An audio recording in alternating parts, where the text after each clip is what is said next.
Products are made in the factory, but brands are created in the mind. Even though we consider ourselves logical and modern human beings, the majority of our decisions are made by the ancient instinctive subconscious part of our brains, sometimes referred to as our reptilian brain. Let's have an insight into one such example in the field of marketing. In the 1970s, Japan's economy was booming, and Nestle was looking for the way to transform that into dollars. Obviously, the option they chose was coffee. But not so fast. It was no secret that Japanese consumers loved tea greatly. So Nestle tested the market cautiously before jumping in. They ran several focus groups, asking consumers from every age group what they thought of Nestle coffee. Surprisingly, everyone loved it.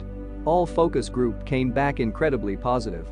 Japanese consumers really liked the taste of coffee. Nestle executives got excited and they shifted into high gear, preparing a rollout plan to have coffee on every shelf in Japan. Huge sums were spent on marketing and distribution, and coffee hit the market with a blast. And then it wasn't as expected. Nestle coffee just wasn't selling in Japan.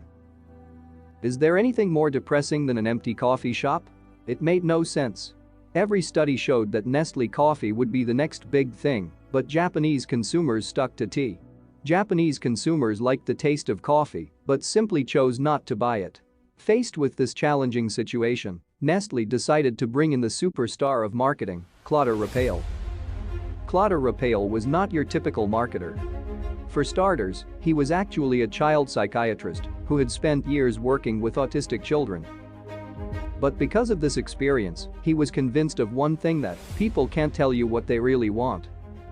He believed that the real desires that drove humans were unconscious ones, and only very few people were aware enough to understand them. Claude called this as reptilian instinct. An example of Claude's work was with Jeep's latest models, which hadn't been selling, and the company couldn't understand why. Claude came back with the oddest of suggestions: go back to using round headlights. Claude realized that for American consumers, a Jeep meant freedom. It was the symbol of Wild West, of running free and equivalent to horse. For Americans, the Jeep was the modern horse. When Jeep had changed their headlight shape from round to square, they had lost that connection because the headlights no longer looked like a horse's eyes. Jeep changed it back, and the sales went up unbelievably. Now back to Nestle in Japan. When Claude arrived, he was quick to understand that Japanese consumers had no connection to coffee, no early childhood association. Japanese kids grew up watching their parents drink tea, lived with the smell of tea in the air, and ate tea-flavored snacks. Was it any surprise that, as adults, they chose tea over coffee? So, what did Claude recommend?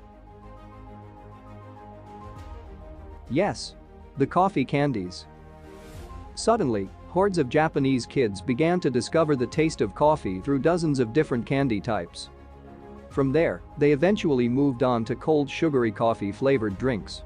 And then to lattes. And then, before they knew it, big steamy mugs of Nescafe coffee.